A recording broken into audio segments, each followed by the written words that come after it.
This smells delicious already. I'm not even gonna lie. Made it before, and it is delicious. This cookbook right here. All right, so we were just talking, we're doubling this recipe. We should have bought 2 packages of the pancetta, but we're gonna make it work. Woo! Go in with the beef. Some ground wild Italian sausage. 2 pounds. 2 pounds.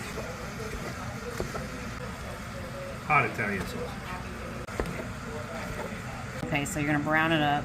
Brown it up. And then once that's browned up, you're gonna add in the veggies, or you're gonna add it now? No, they gotta brown this up first. Okay.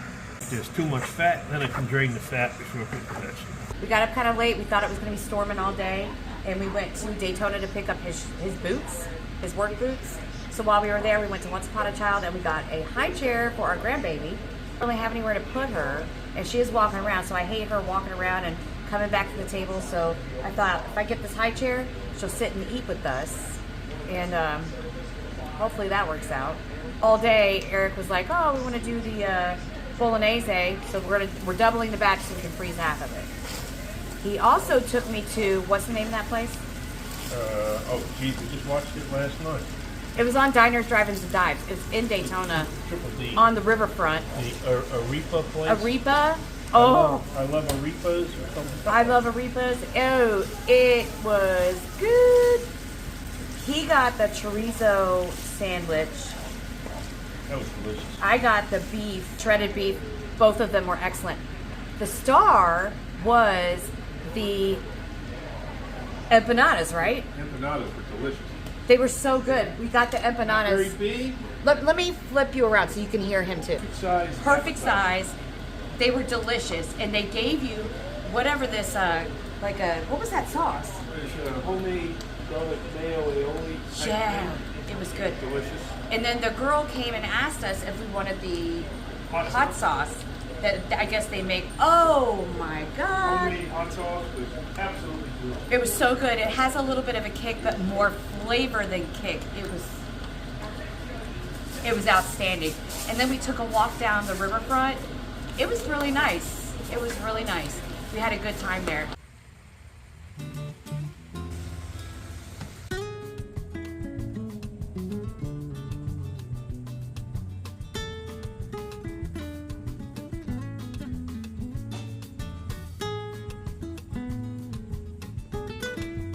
So, after a little walk, my hubby took me to get Haagen-Dazs ice cream at the Tanger Outlets. All right, going in with the onion. And then celery. We did 4 stalks of celery. 5. Wait, we did 5. 5. Yeah, we did 5. Diced kind of finely. And then 3 carrots. Also diced finely. I'm a sous chef. I cut it all up and get it ready for him, and he puts it together.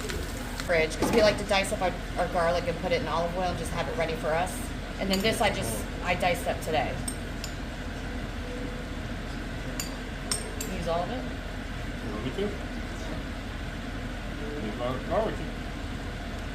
I like garlic. There's a whole bowl of garlic. Yeah. So now that is well incorporated. How long do you think? Now the recipe says till they're softened. Yeah, 6 to 7 minutes. It's probably going to be like 10 to 15 because that's how things work. Yeah, 10 to 15. Well, we doubled it, so about 10 to 15 minutes for them to get soft. We'll see you in a bit. Here's the wine that we got. That's the thyme bundle. It says 2 bay leaves. I got 6. My bundle of thyme. There's my black pepper. Sea salt. Sea salt. Red pepper flake.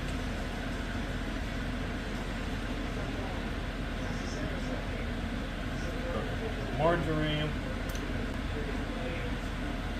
Oregano. Doesn't call for it, but Italian seasoning.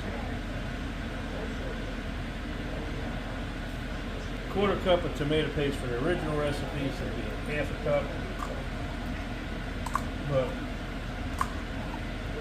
we got a little extra meat in there.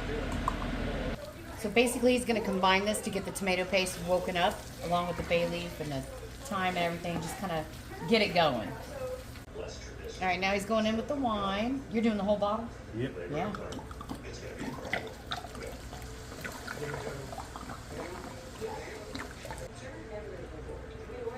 Reduce the wine by half and then stir in the beef stock. All right, that's good. Here's some of the beef broth. Better than bouillon, beef broth. Bone broth. Don't want to miss it dry. Bring to a boil. Yep, now bring it to a boil. We're gonna bring it to a boil and let it simmer. Hour to an hour and a half. So I'm telling you, friends, this is a good one. This is good. It's real good. I'm gonna try and link it in the description because it's good. It's that good. That's why we're doubling it, so we can put half in the freezer. So when we get home from work and we're tired and we don't feel like thinking, Don't want to cook? don't want to cook, pull out don't some want to meat think, sauce.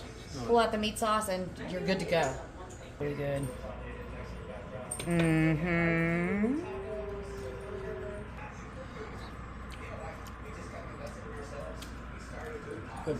We got the knots in the toaster oven ready to go. That looks good. Yeah. What were you gonna say? Too bad they don't have smell-o-vision. Oh my God, I know, for real. No, it's really good.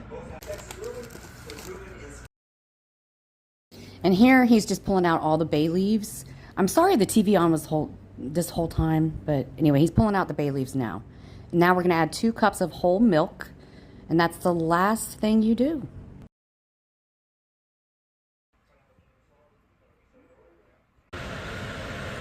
Here he's making the pappardelle pasta per package directions, and he's just reserving some of that pasta water. Now we're gonna get it drained and mixed up with some cheese.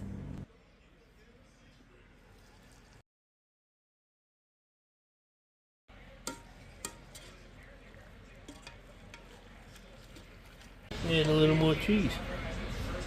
Ooh. Friends, this was absolutely delicious, and I am so grateful that we made a double batch. And you're just going to finish it off with some Parmigiano Reggiano cheese and some fresh parsley on top. And then we had this with our garlic knots. It was delicious. Thank you so much for watching. We'll see you in the next one. Bye. Also, don't forget to like and subscribe.